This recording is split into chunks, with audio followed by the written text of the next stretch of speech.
Nabunyag sa impeachment hearing ni Vice President Sara Duterte ang umano'y bilyong-bilyong pisong transaksyon niya at kanyang asawa. Ang ipinagtakatuloy ng mga kongresista ay bakit mababa ang halagang nakadeklara sa SALE ni VP Sara.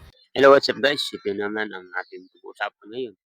Itong nangyaring ah, impeachment hearing sa Justice Committee, mababang kapulungan, tungkol nga po dito kay VP Sara. Nalaman natin yung mga sinasabi nilang ebidensya, yung dahil nga po dito sa SALN, at saka yung mga hindi niyang mga nilagay na mga kanyang kayamanan, at dito nga po na nakita natin sa AMLAC. Napakatindi po mga kabayan, at sinasabi nga dahil nga po ay hindi daw sila mayaman, sila daw po ay mahirap. Kumbaga tama lang na kayamanan, pero hindi gano'n. Pero ang inaasahan natin ay totoo, pero ang lumabas ay billionaire din pala itong si ah, VP Sara. Lumabas po doon sa AMLAC, at doon nga po sa pasabog na 'to, sa investigation sa hearing ng ah, House Committee on Justice. So ngayon guys ay talagang napakatindi pala ang kanyang pag-aari. Nabunyag sa impeachment hearing ni Vice President Sara Duterte ang umano'y bilyong-bilyong pisong transaksyon niya at kanyang asawa. Ang ipinagtakatuloy ng mga kongresista ay bakit mababa ang halagang nakadeklara sa SALE ni VP Sara. Naungkat din pati ang umano'y pagpapadala ng pera ng isang drug lord sa pamilya Duterte. May express report si Marian Enriquez. Base sa datos ng Ombudsman, 80 million pesos ang itinaas ng net worth ni VP Sara mula 2007 hanggang 2024. Sakop niyan yung naging vice mayor siya ng Davao City hanggang maging vice president. Mula 7 million pesos noong 2007, naging 88 million pesos ang net worth niya noong 2024. Pero simula 2019, tumigil ang bise sa pagdedeklara ng detalye sa kanyang cash on hand o bank deposit. Kahit na 5 po, wala po siyang dineklara na cash at saka cash on hand. Wala pong nakalagay, Your Honor. Edi wow.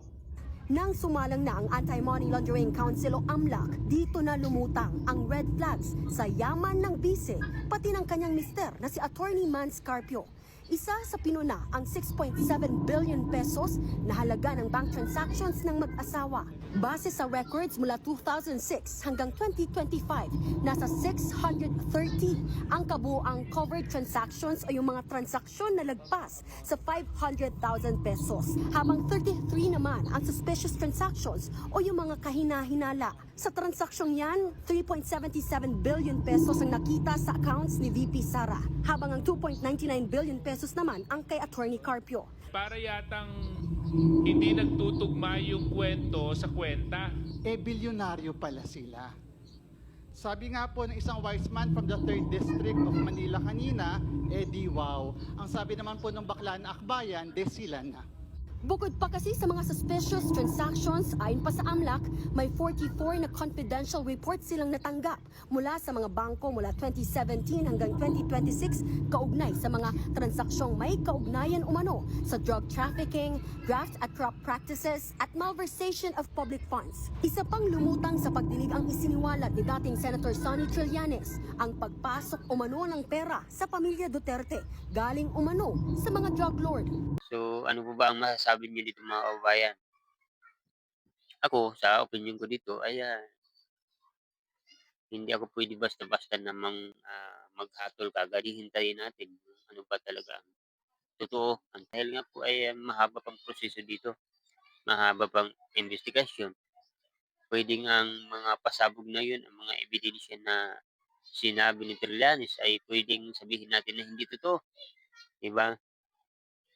Puwede rin na dagdag na lang yung mga sinasabi dito ng mga deposit ng mga drug lord, kaya umabot ng gano'ng kayamanan nila, ay 'wag muna tayong maniwala, 'wag muna tayong maghusga dito mga kababayan. Hintayin na lang natin talaga ay siyempre ah,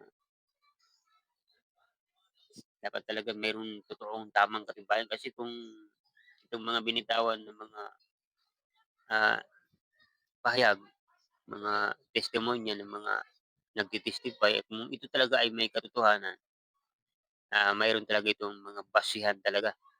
Pero nga makikita natin na ang sinasabi ni Trillanes at saka yung sinasabi ng AMLAC ay parang magkakatugma.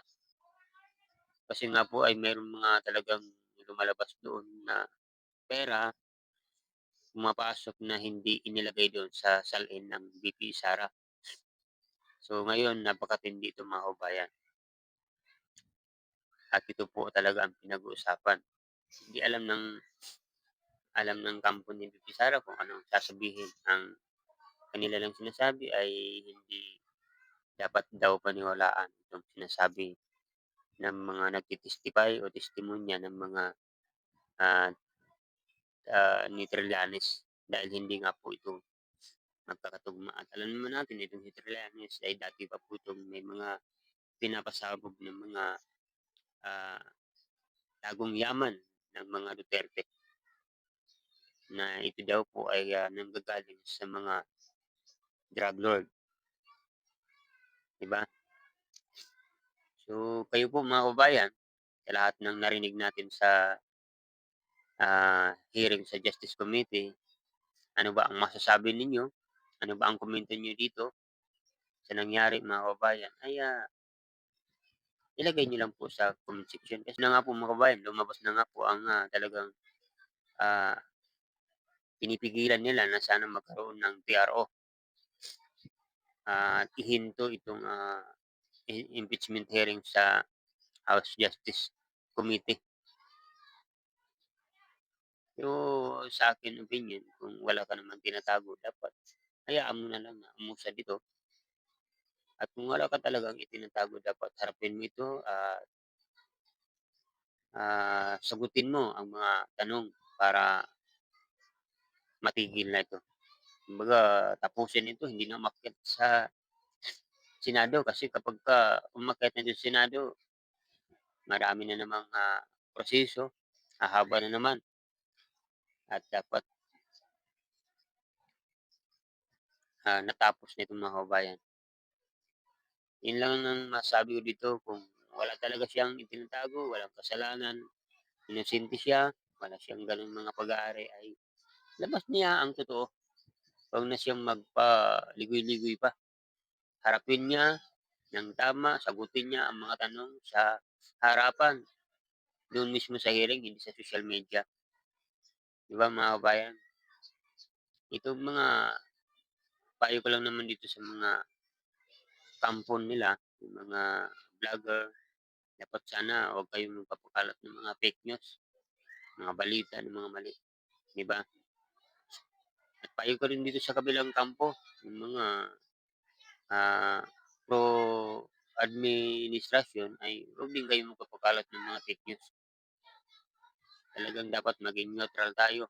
Ako, nasabi ko sa inyo kung ano ang tama, ano ang, ah, dapat paniwalaan, doon ako, mga kababayan.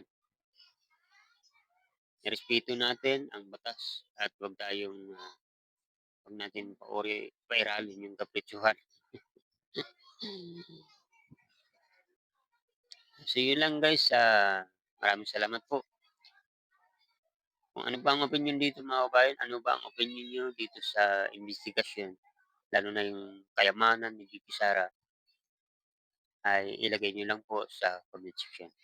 Maraming salamat po sa inyong panonood.